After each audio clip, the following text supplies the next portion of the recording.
In 1934, a farmer's wife in rural Nebraska held off two intruders for nearly 40 minutes, using nothing but a barred door and the layout of her own kitchen. The nearest sheriff was 11 miles away over frozen dirt roads. Back then, police did not come in minutes. They came in hours, if they came at all. So families built protection into the bones of the house itself. Number 17 on this list saved more lives during the Depression than any lock ever sold.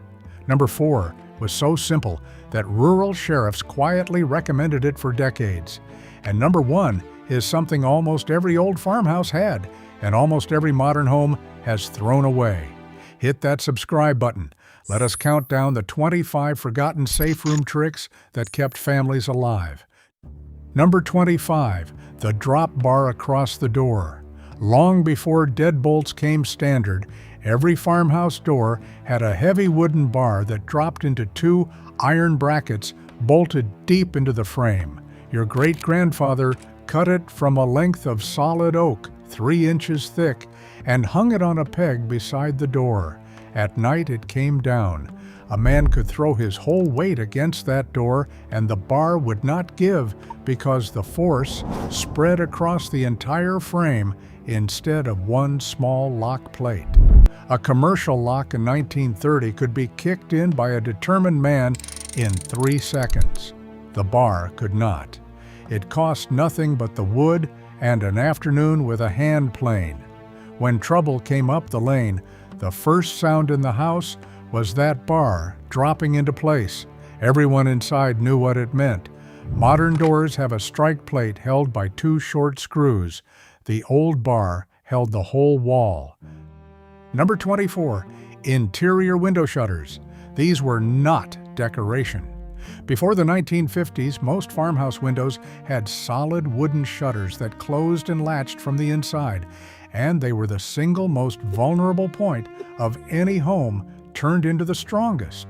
Your grandmother swung them shut at dusk, dropped an iron latch into place, and suddenly every ground floor window became a wall. Glass breaks. Wood latched from the inside does not open. The shutters also killed the light, so no one outside could see who was in the house, how many, or where they stood. A pair of pine shutters cost about 80 cents to have made by the local carpenter in 1935. Today we spend hundreds on decorative shutters bolted permanently open purely for looks that could not close if your life depended on it. The old ones were armor. We turned them into wallpaper. Number 23, the crunching gravel path. This one sounds too simple to matter, but it was deliberate defensive design. Families laid a wide bed of coarse gravel along the approach to the house, right up under the windows, precisely because you cannot walk across gravel quietly. Not in boots, not in bare feet, not slowly. Every footstep announced itself. Inside on a still night, your grandfather could tell the difference between the mail carrier walking straight up the path and a stranger trying to circle the house in the dark. Grass and dirt let a man approach in silence. Gravel made silence impossible. A load of crushed stone cost a few dollars and did double duty keeping the mud down. Sheriffs in the 1920s specifically told isolated families to gravel the ground beneath their windows. It was a free alarm that never needed winding. Number 22, the dog that slept by the door. Every rural family had one, and it was not a pet in the way we think of pets now. It was a system. A farm dog sleeping across the threshold could hear a wagon turn off the main road a quarter-mile away and had the whole house awake before the intruder cleared the fence line. The value was never the bite, it was the warning. 30 seconds of advance notice, the difference between being caught asleep and being ready at the door, was worth more than any weapon in the house. Feeding a dog cost table scraps and a bowl of cornmeal. Studies of home break-ins even today show that the mere sound of a barking dog turns away the overwhelming majority of intruders before they ever try the door. Your great-grandmother knew that 100 years ago. Without a single study, she just knew nothing got past the dog. Number 21, coded family knocks. In an era before you could see who was at the door, families used a secret rhythm, a specific pattern of knocks, so that anyone inside knew instantly whether the person outside was family or a stranger. 2 quick, a pause, then 3. Or a knock and scratch only the children knew. If the pattern was right, the bar came off the door. If it was wrong, the door stayed shut, no matter what the voice on the other side claimed. This mattered enormously in the days when con men and worse would come to isolated farmhouses claiming to be a stranded traveler, a lost relative, a lawman. The knock could not be faked because it was never written down or spoken aloud. It lived only in the family. Children were taught it before they could read. It cost nothing, and it could not be stolen. Number 20. The loose floorboard hiding spot. Every old house had one, and only the family knew where. A single board in the bedroom or the pantry that lifted free to reveal a hollow beneath the floor joists, sized to hold what mattered most. During robberies, families kept cash, deeds, and heirlooms down there, but the deeper truth is that in a real emergency, the same knowledge of the house that hid valuables also hid people. A child could be tucked into a floor cavity or a low crawl space in seconds while trouble passed above. The intruder saw an empty room. The family saw a room they had memorized in the dark. It cost nothing but a saw and a secret. The moment you stopped writing down where things were hidden and simply knew, your home held an advantage no stranger could ever have. Number 19. The dinner bell, alarm. That big iron bell mounted on a post outside the farmhouse was not just to call the men in from the fields at noon. It was the loudest, fastest way to summon every neighbor within 2 miles when the phone did not exist and the sheriff was an hour's ride away. A specific frantic ringing, fast and continuous instead of the steady noon toll, meant emergency, and neighbors knew to grab their coats and come running. In a valley of scattered farms, that bell was the whole community's alarm system. It turned 12 isolated families into one network that could converge on any house in trouble in 10 minutes flat. The bell cost a few dollars at the hardware store and lasted 50 years. We replaced the network of neighbors who came running with a phone call to a dispatcher who logs the address and waits for a car to be available. First pattern break. Here is where you have to understand something the movies never show you about the old rural home. It was never one trick. It was layers. The gravel warned you. The dog confirmed it. The bar bought you time. The shutters took away their sight. The knock kept the door shut. The bell brought help. No single one of these would have stopped a determined man, but stacked together, they turned an ordinary farmhouse into something an intruder had to fight through inch by inch, in the dark, blind, on ground that announced his every step, while a bell called down the whole valley on his head. Modern home security sells you one thing, a single lock or a single camera, and calls it protection. Your great-grandparents knew that safety was never a product, it was a design. The house itself was the defense. Number 18, the false bottom cellar. The storm cellar or root cellar dug into the hillside beside the house served 2 purposes, and the second was never spoken of to outsiders. It kept the potatoes and preserves cool, yes, but a well-built cellar with a heavy timber door and a bar on the inside was also the single safest room a family owned. Thick earthen walls that no bullet or blade could pass through. A door that could be barred from within. Cool air and stored food and water, enough to wait out any threat above. When real danger came, women and children went down into the cellar and dropped the bar while the crisis passed. It was the original safe room, and it cost only the labor of digging. Families in tornado country already had them. They simply understood that the same room that saved you from the sky could save you from a man. Number 17. 2 doors, not one. The best protected farmhouses had a second door built a few feet behind the first, creating a small locked vestibule between the outside world and the family. This saved more lives during the desperate years of the early Depression than almost anything else on this list because it was based on a hard truth. Any single door will eventually give way. But a man who breaks through the first door finds himself trapped in a cramped, dark box facing a second barred door, exposed with no room to swing and no way forward. The delay alone, the precious minute it bought, was everything. It gave the family time to wake, to arm, to gather at the safe corner, to send a child out the back to ring the bell. Storm entries and mudrooms were often built exactly for this. We tore them out for open-plan foyers. One door is a threshold. 2 doors is a trap that works in your favor. Number 16, the lantern in the window. Neighbors on isolated homesteads worked out signals long before telephones reached the countryside, and the simplest was a lamp placed in a specific window. A lantern in the east window at night meant all is well. Move to the front window, or lit at an odd hour, it meant come quickly, something is wrong. From across the fields, a neighbor glancing out before bed could read the state of your household in a single glance of light. It required no words, no wires, and no cost beyond the oil already burning. This was your great-grandmother telling the whole valley she was safe, or that she was not, using nothing but where she set a lamp. When help was an hour away on horseback, that hour started the moment the neighbors saw the light in the wrong window. We have 100 ways to call for help now, and somehow we are lonelier for it. Number 15, furniture as a barricade. Every family knew, without ever practicing it formally, exactly which heavy piece of furniture went against which door. The oak chifforobe against the bedroom door, the dresser dragged in front of the window.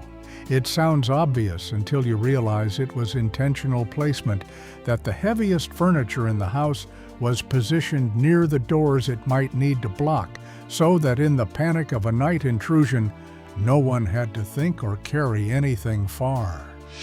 Second pattern break, because this is where the food companies of home security do not want you to think too hard. The most effective barricade in a home costs nothing, because you already own it. A loaded bookcase, a full dresser, a heavy table tipped against a door will stop a man longer than most locks money can buy. There is no profit in telling you to move your own furniture, so instead they sell you subscriptions and sensors, and the free defense your grandmother used in 30 seconds goes unmentioned. Number 14, the whistle on a cord. Long before anyone carried a phone, farm women and children wore or kept close a simple metal whistle because a scream carries poorly and tires the throat, but a whistle cuts through night air for half a mile and never gives out. A specific number of blasts meant specific things, one long and two short for help, and the sound was sharp enough that it could not be mistaken for wind or an animal. A child working the far field, a woman alone in the house, could summon everyone within earshot with a breath. It cost a nickel at the general store. The genius was that a whistle needs no strength and no aim and no reloading. A frightened child with no other defense in the world could still put a sound into the sky that brought grown men running from every direction. Some rural schools handed them out. We forgot they ever did. Number 13, defensive hedges and thorns. Families planted thick hedges of hawthorn, blackberry, and multiflora, rows in a deliberate ring close to the house, and not for beauty. A wall of inch-long thorns is a barrier no one crosses quietly or quickly. It funneled anyone approaching toward the one clear path, the gravel path, where they could be seen and heard. And it made circling the house in the dark a bloody, noisy ordeal. Under first-floor windows especially, a dense thorn bush meant no one was climbing through that window without announcing themselves in the worst way. The plants cost nothing, spread on their own, and grew stronger every year. It was living architecture, a fence that healed itself and could not be cut through without time and effort and noise. Modern landscaping favors soft open lawns right up to the glass, an unbroken invitation. The old gardens were beautiful and brutal at the same time, and they were always watching the windows for you. Number 12. The string and bell trip alarm. This was the poor family's early warning system, and it was elegant. A length of dark thread or fine wire run low across the paths of approach, the gate, the porch steps, the gap in the hedge, tied at the other end to a small bell or a stack of tin cans just inside the window. In daylight, it was nearly invisible. At night, a man who did not know it was there caught it with his shin and set off a rattle inside the house that woke everyone instantly. Your grandfather restrung it every evening the way you would set an alarm clock. It cost a spool of thread and a bell off a worn-out harness. The intruder never saw it, never expected it, and by the time he understood what the noise meant, the family was already awake and the bar was already down. Simple physics turned into 30 seconds of warning that could decide everything. Number 11. The safe corner. Every family that thought about these things had one designated corner of the house, and every member knew it. And in a crisis, that is where everyone went. Third pattern break, because here is the thing nobody says out loud about protecting a family. Panic scatters people. In a real emergency, the deadliest problem is not the intruder. It is a mother running one way and children running another, everyone alone and exposed and unaccounted for. The safe corner solved that with nothing but a decision made in advance. It was chosen for a reason. A corner with solid walls at your back, no window behind you, a clear line to the only door, and often the heaviest furniture nearby to pull across. When trouble came, everyone converged there instead of scattering. The family became one defended group instead of 6 frightened individuals. It cost nothing. It required only that you talk about it once on a calm afternoon before you ever needed it. Most families today have never had that conversation at all. Number 10. The dummy occupancy trick. Families leaving the house or alone and vulnerable learn to make one person look like many and an empty house look full. A man's coat and hat hung by the door and visible through the window. A second place set at the table, a pair of large work boots left on the porch, lamps lit in more than one room. Your grandmother knew that most trouble does not want a fight, it wants an easy, empty target, and the appearance of a household full of grown men was enough to send a would-be intruder looking elsewhere. A woman alone would call out, "It's for you, John," to no one, loud enough to carry. It cost nothing but a little theater. The whole strategy rested on a truth about human nature that has not changed in a century. The safest house is the one that looks like more trouble than it is worth. Number 9. The under-window gravel and glass strip. Beyond the gravel path, careful families laid a strip of especially loose stone and broken crockery directly beneath every ground floor window, hidden by shadow. It served the same purpose as the path, but concentrated it exactly where an intruder would have to stand to force a window. There was no way to plant your feet there quietly, no way to brace and lift a sash without the ground shifting and grinding underfoot. Combined with the thorn bushes and the interior shutters, the windows, normally the weakest point of any home, became the loudest and least inviting. A man could stand at the front door and knock like an honest visitor, or he could try a window and give himself away completely. The old families made sure those were the only two choices. Broken pottery cost nothing. It was the accumulated debris of the household turned into a perimeter that could not be crossed in silence. Number 8. The child's escape route.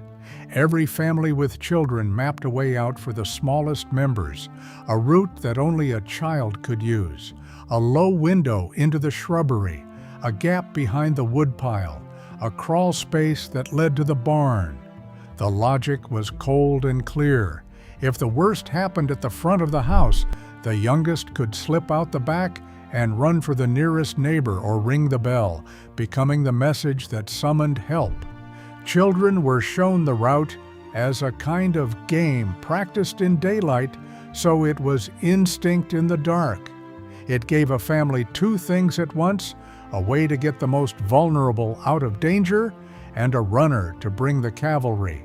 It cost nothing but the foresight to look at your own house and ask, if a child had to leave right now and be seen by no one, which way would they go? Ask yourself that about your home tonight. Number 7, the chain and the chairback lock. In town homes and later farmhouses, families used a door chain not as we use it, as an afterthought, but as a deliberate interview tool. The bar came off, but the chain stayed on, and the door opened just wide enough to see a face and hear a voice, while the family remained protected behind 4 inches of gap. If the caller was honest, the chain came off. If something felt wrong, the door shut and barred again, with the visitor never having crossed the threshold. A tilted chair jammed under the knob added a second layer that would hold against a hard shove. The whole point was that opening your door was a decision, not an accident, and you could reverse it instantly. A chain cost a dime. That small gap, that pause to look before committing, has talked more danger back down the porch steps than any alarm ever installed. Number 6, the signal to the sheriff's line. When telephones finally reached rural America, they came as party lines, a single circuit shared by a dozen households who could all hear one another pick up. Families turned this into a defense, a specific frantic pattern of rings, or simply lifting the receiver and calling trouble into the line, alerted not just the operator, but every neighbor on the circuit at once. The operator in the little central office knew every family and would ring the sheriff and the nearest able men simultaneously. A woman in danger did not dial a number and wait on hold. She spoke into a line that a dozen neighbors were already listening on, and doors opened up and down the valley. It was clumsy, and it had no privacy at all, and that lack of privacy was exactly what saved lives. The whole community heard the call for help the instant it was made. Number 5, the reinforced door core. Families who could afford a little extra had the local blacksmith or carpenter build up the main door with a hidden layer, iron strap bracing across the back, or a second thickness of hardwood planked crosswise so the grain ran both directions. From the outside it looked like an ordinary door. Under an axe or a shoulder, it behaved like a wall. The hinges were mounted on the inside so the pins could not be knocked out, and the frame itself was reinforced so the door could not simply be pried out of the wall around the lock. This was the difference between a door that failed in seconds and one that held for the long minutes it took for the bell to bring help. It cost a few dollars in iron and a day of labor. We hang hollow core doors now, doors a child could put a fist through and trust a single small lock to make up the difference. It cannot. Number 4, the whistle code with the neighbors. This was so simple that sheriffs across the rural Midwest quietly told families to arrange it, and it worked because it turned isolation into a chain. Adjoining farms agreed on a signal, a whistle blast, a lantern moved, a specific ringing that meant relay this, pass it on. When the first family raised the alarm, the second family, hearing it, immediately repeated the signal to the third, and so on down the line, so that a call for help leapt from farm to farm across miles faster than any horse could carry it. By the time it reached the house with the telephone or the man on the fast horse, the whole district was awake and moving. No one family stood alone, because every family had agreed in advance to be a link. It cost nothing but a handshake and an understanding among neighbors.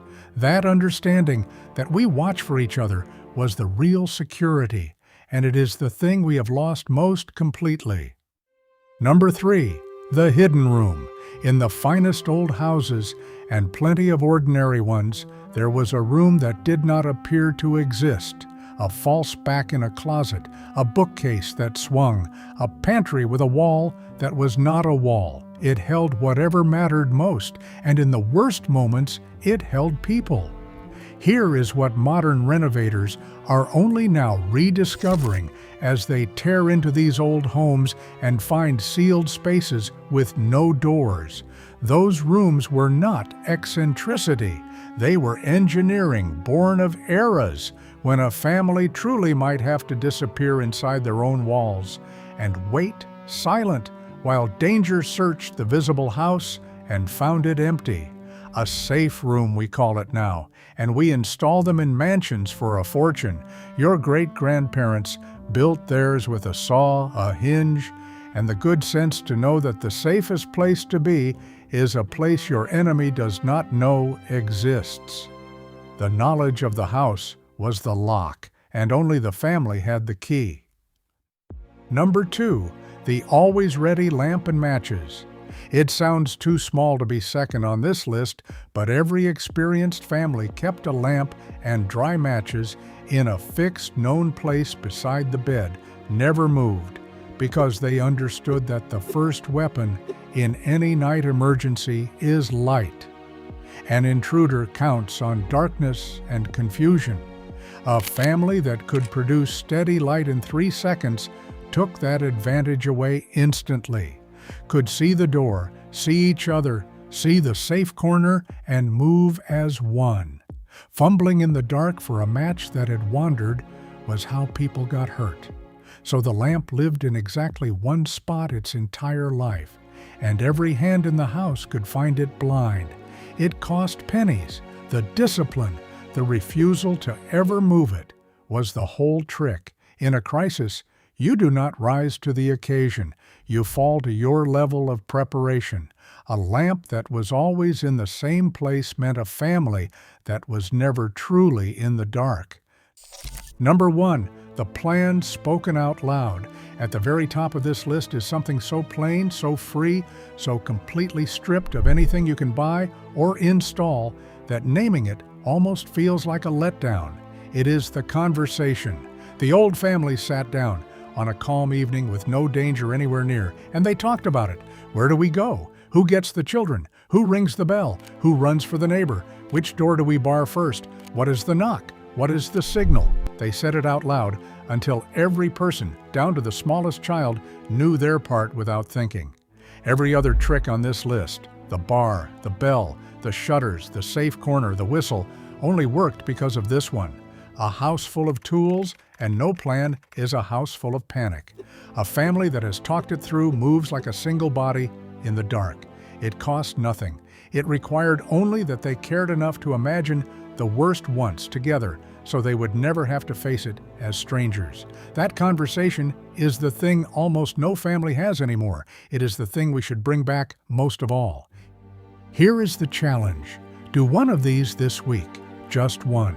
Walk your own house after dark and find the safe corner. Move the heaviest furniture near the door it might need to block, or sit down at the table with the people you love and have the conversation your great-grandparents had, the one nobody wants to have, the one that only takes 10 minutes and might change everything.